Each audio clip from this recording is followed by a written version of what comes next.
रात भर पहरा देने और नरसिंह की खोज करने के बाद सुबह सुबह हड्डी राजा के सैनिक अपने मुख्यालय की ओर जा रहे थे और उनके पीछे बनती हुई सुबह सुबह की छाया में वही छिपा था जिसे वे सारे लोक में ढूंढ रहे थे।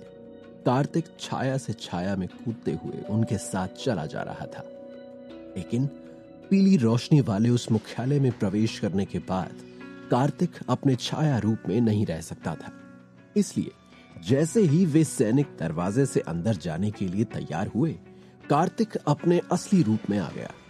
कार्तिक उन दो सैनिकों के सामने खड़ा हो गया और वे सैनिक कार्तिक के इस रूप में उस कुख्यात नरसिंह को अपने सामने खड़ा देखकर बेहद घबरा गए। उनके हाथ पैर कांप रहे थे और वे कुछ भी कहने की स्थिति में नहीं थे। कार्तिक के चेहरे पर शांत भाव थे और उसने बड़ी समझदारी के साथ उन सैनिकों से कहा, तुम लोगों को घबराने की कोई जरूरत नहीं है। मैं तुम्हारा कुछ नहीं बिगाड़ने वाला हूं। मुझे गलत आरोप में पकड़ा गया था। मैं कोई अपराधी नहीं हूं। किसी ने जानबूझकर मेरे साथ ये लाल कार्ड का खेल खेला है। इसी के बारे में मैं तुम्हारे राजा से बात करना चाहता हूं। मैंने पहले भी उससे बात करने की कोशिश की, लेकिन लगता है कि उसे लोगों की बातें सुनने और समझने की आदत ही नहीं है। इसलिए मैं खुद चलकर यहां पर आया हूं। अब तुम्हें सिर्फ इतना करना है कि तुम्हें अपने राजा के पास जाना है और उससे कहना है कि तुमने मुझे ढूंढ लिया है और मैं हड्डी राजा से बात करने के लिए खुद तैयार हूं। कार्तिक उनके प्रति सहयोगी रवैये से बात कर रहा था। यह देखकर नया भर्ती हुआ सैनिक अपनी आंखें चमकाता हुआ बोला, बहुत धन्यवाद आपका नरसिंह जी, लेकिन एक बात बोलूं तो ऐसा नहीं कर सकते क्या कि हम हड्डी राजा को बोलें कि हमने आपको पकड़ लिया है और आप हमसे खूब भागे, मगर हमने बड़ी बहादुरी से आपका पीछा किया और फिर उठाकर हम आपको पकड़कर बांध के यहाँ ले आए हैं। ऐसे में क्या है जी, हमको भी हड्डी राजा के यहाँ प्रमोशन मिल जाएगा नरसिंह जी। वो पहरेदार दोनों हाथ जोड़कर कार्तिक को साष्टांग दंडवत होते हुए कहने लगा। कार्तिक का सर ही घूम गया। खराब है तुम लोगों का। लगता है इस लोक में सभी पागल हैं। एक तो मैं तुम्हें छोड़ रहा हूं, ऊपर से जाकर खुद को हड्डी राजा के सामने पेश कर रहा हूं, उसमें भी तुम्हें। खैर, ज्यादा सिर पर मत चढ़ो। जाकर हड्डी राजा को कहो कि मैं आया हूं उससे बात करने। चलो, हाँ, ये कह लेना कि तुमने ढूंढ लिया था मुझे, मगर बस इतना ही। पहरेदार हड़बड़ा कर बोला, जी ठीक है, कोई बात नहीं। हम कहेंगे हमने आपको खोज लिया तो खुश होकर आप खुद हमारे साथ आ गए। हमने तो बांधने की भी जरूरत नहीं समझी। ठीक है, कह देना। अब चलो, अंदर चलो। कार्तिक ने आगे बढ़ने का इशारा किया। वे दोनों सैनिक अपना सीना तानकर बड़ी अकड़ भरी चाल में कार्तिक के आगे आगे ऐसे चलने लगे जैसे अभी अभी उसे पकड़ कर लाए हो। कार्तिक को उनकी हरकतों पर हंसी आ रही थी, लेकिन वो पीछे पीछे चला जा रहा था, क्योंकि उसे जल्दी हड्डी राजा से बातचीत करके इस जगह से निकलना था और माया से मिलना था। हड्डी राजा, देखो, मैं खुद तुम्हारे पास आया हूं। इसे तुम मेरी अच्छी नीयत का सबूत समझ सकते हो। कार्तिक ने हड्डी राजा की सभा में पहुंचकर कहा। हड्डी राजा ने सवालिया नजर से उन सैनिकों की ओर देखा।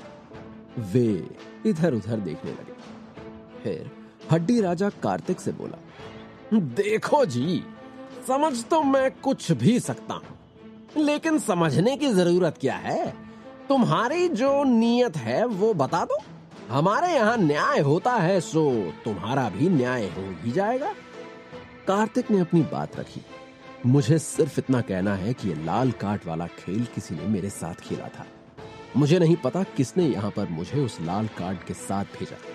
मैं छोटे आकाशी लोक में काल दानव की शक्ति से लड़ रहा था और अपने कुछ दोस्तों की मदद करने के लिए मुझे अपनी पूरी ताकत उनकी मदद करने में लगानी पड़ी। उतने बीच में काल दानव ने मुझे उठाकर यहाँ पटक दिया। हड्डी राजा ने बड़े प्यार से कार्तिक की बात सुनी और कहा, बहुत अच्छी बात है। तो मैं क्या करूं? क्या करते हो वैसे आमतौर पर तुम? अगर कोई गलती से आ जाता है तो उसका क्या किया जाता है? कार्तिक ने झल्ला कर पूछा। हड्डी राजा ने शांति से कहा, हाँ, हम तो जैसे यहाँ गलती करने ही बैठे हैं। बात तो अपनी पहले ही हो गई थी। सबूत लाओ या कोई गवाह लाओ। कार्तिक ने आगे समझाने की कोशिश की। देखो, जिस वक्त ये बात हुई थी उस वक्त तुम्हारी स्थिति अलग थी। अब मैं आजाद होकर खुद तुम्हारे सामने आया हूं। क्या तुम्हें नहीं लगता कि अगर मैं कोई अपराधी होता तो खुद तुम्हारे सामने इस तरह आता? हड्डी राजा आगे झुककर बोला, अच्छा, और ये जो मेरे बहादुर सैनिक पकड़कर घसीटकर मार मार के तुम्हें यहां लाए हैं, उसका क्या? कार्तिक ने गुस्से से दोनों पहरेदारों की ओर देखा। वे दोनों फिर इधर उधर देखने लगे। हड्डी राजा सीना तान कर खड़ा होते हुए कहने लगा, देखो जी, जिनको भागने का कोई रास्ता नहीं मिल रहा होता है तो लोग घूमकर फिर यहीं आ जाते हैं और फिर मुझे ऐसे ही बेवकूफ बनाने की कोशिश करते हैं। कार्तिक ने अब शांति से कहा, तुमसे ऊपर कोई है जिससे तुम बात कर सकते हो और ये पता लगा सकते हो कि मेरा मामला सचमुच कोई अपराध का है या फिर मैं निर्दोष हूं। हड्डी राजा हंसने लगा। अरे मैं हूं हड्डी राजा, हड्डी राजा, हड्डी राजा। हड्डी राजा के ऊपर कौन होगा है? और राजा के ऊपर कोई होता है? हड्डी राजा के ऊपर कोई नहीं है।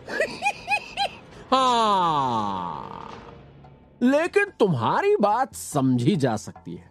चलो ठीक है, हम थोड़ा सा इधर उधर बात करते हैं, देखते हैं तुम्हारा मामला क्या है। अभी तुमको अगली तारीख दी जाती है। जाओ, जाकर बैठ जाओ अपनी ऊर्जा वाली कैद में और इस बार तोड़ फोड़ मत मचाना। तुम्हें मेरी कोई बात समझ में नहीं आती तो फिर मुझे तुम्हें उसी भाषा में समझाना पड़ेगा जिस भाषा में तुम समझोगे। कार्तिक ने अब सर्द आवाज में कहा। उसके स्वर में चेतावनी थी। इतना कहने के साथ ही कार्तिक हवा में ऊपर उठा और उसने दोनों हाथ फैलाए। उसके दोनों हाथों के पीछे से 4 हाथ निकले और फिर कई हाथ वाला एक ऊर्जा रूप दिव्य प्रकाश को थामे हुए आसमान में हड्डी राजा के सामने लहरा रहा था। कार्तिक ने दिव्य रूप लेते हुए कहा, तुम देख सकते हो कि मैंने अपनी ऊर्जा के स्तर को कितना बढ़ा लिया है। तुम्हारी पीली रोशनी वाले लोक में भी मेरी ऊर्जा मेरे पास है। ये एक अच्छी ऊर्जा है। क्या तुम्हें इसमें किसी भी तरह की काली ऊर्जा या किसी बुराई का हिस्सा दिखाई देता है? अगर नहीं तो तुम्हें इस बारे में सोचना चाहिए। हड्डी राजा सच में सोचने की मुद्रा में आ गया था। वो अपने आसन पर बैठा। उसने एक पैर पर दूसरा पैर रखा और अपनी हड्डी वाली हथेली को अपनी दाढ़ी के नीचे रखकर अपनी उंगलियों से अपना गाल बजाने लगा। बात तो सोचने की है। चलो, तुम कह रहे हो तो सोच लेते हैं। तो इतने बीच में तुम क्या करोगे? जेल में नहीं जाना है क्या? चलो कोई ना, एक काम करो, हमारे यहाँ के विलास भवन में ही रुक जाओ। अब की ना सही बात तुमने हड्डी राजा। एक राजा को दूसरे से ऐसा ही व्यवहार करना चाहिए। कार्तिक ने कहा, अरे मैं सिकंदर ना हूं भाई, मैं हड्डी राजा हूं। चलो भाई, इस बंदे को जरा विलास भवन में ले जाओ, हम जरा थोड़ा इधर उधर बात करके आते हैं। अपनी हड्डियां फटकारते हुए हड्डी राजा वहां से चला जाता है। लेकिन हड्डी राजा के इरादे जितने साफ दिख रहे थे उतने थे नहीं। जैसे ही उसे पता लगा था कि नरसिंह ऊर्जा वाला कोई अपराधी उसके पास है, उसके दिमाग में ख्याली पुलाव पकने लगा था। अपने इरादों को लेकर वो अपने लोक के गुप्त स्थान में जाकर हड्डी देव यानी उस लोक के सर्वोच्च देवता का आवाहन करने लगा। कड़कड़ाय नमः, कड़कड़ाय नमः। ए हड्डी देव, पधारो मारे देश। कड़कड़ाय नमः, कड़कड़ाय नमः। हड्डी देव को बुलाने का मंत्र पढ़ते ही हड्डी राजा अपनी ऊर्जा तरंग छोड़ रहा था। उसे काफी देर लगी क्योंकि हड्डी देवता कहीं व्यस्त था। लगभग आधे घंटे तक इसी तरह पधारो मारे देश करने के बाद आखिरकार हड्डी देव हड्डी राजा के सामने प्रकट हुआ। वो हड्डियों से बना एक विशाल काय प्राणी था। ऐसा लगता था जैसे वो एक बहुत सारी हड्डियों का एक ढेर था जो कोई भी आकार ले सकता था। जब हड्डी राजा के सामने वो आया तो बस हड्डियों के गुच्छे की तरह प्रकट हुआ था। वे गुच्छे एक दूसरे से जुड़े हुए धीरे धीरे एक बहुत बड़े सांप के आकार में आने लगे। फिर उसके 2 हाथ, 2 पैर और एक सर भी निकल आया। अंत में वे हड्डियां एक ऐसी आकृति में बदल गईं जिसका सर एक सांप की तरह था, लेकिन बाकी सब हड्डियां एक बहुत ही घने कंकाल की तरह था। उसके सारे शरीर में बहुत सी अलग अलग तरह के हड्डियों के नमूने थे। कई जानवरों की खोपड़ी और उनके शरीर के अलग अलग हिस्सों के हिस्से जैसे आपस में बने हुए थे। हड्डी राजा, हमें क्यों बुलाया है? फिर कोई मुसीबत में फंस गए हो क्या? एक कड़कड़ाती हुई आवाज गूंजी। हड्डी राजा बोला, क्या बात कर रहे हो आप भी हड्डी देव? आपको क्या मैं सिर्फ मुसीबत में पड़ने पर बुलाता हूं? ये तो बहुत गलत सोचा है आपने। हाँ, तो तुम काम ही ऐसे करते हो तो गलत नहीं सोचेंगे तो क्या करेंगे? हड्डी देव ने आगे कहा। ये तो बात सोचने वाली है। हड्डी राजा फिर सोचने वाली मुद्रा बनाकर अपनी उंगलियों से अपना गाल बजाने लगा। बताओ, क्या बात है? हड्डी देव ने पूछा। सोच रहा हूं, हड्डी राजा बोला। तो एक काम करो, पहले तुम सोच ही लो। जब सोचना विचारना हो जाए तो बाद में मुझे बुला लेना। मैं चला। कहकर हड्डी देव लौटने को हो रहा था कि हड्डी राजा ने उसे रोक लिया। अरे नहीं नहीं, इतनी मुश्किल से तो आप आए हो। सुनो, मैं बताता हूं, पूरी कहानी बताता हूं। जिसके बाद हड्डी राजा ने कार्तिक के वहां आने से लेकर अभी तक की सारी कहानी उसे सुना दी। उसने खास तौर पर उसकी नरसिंह ऊर्जा का जिक्र किया, जिसे सुनकर हड्डी देव के चेहरे पर भी बहुत ही गंभीर भाव आ गए।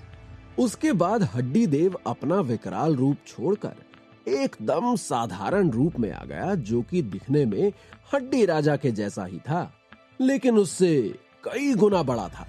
इस तरह दोनों कंकालों की आपस में बातचीत होने लगी। नरसिंह का मतलब क्या होता है, ये समझते हो?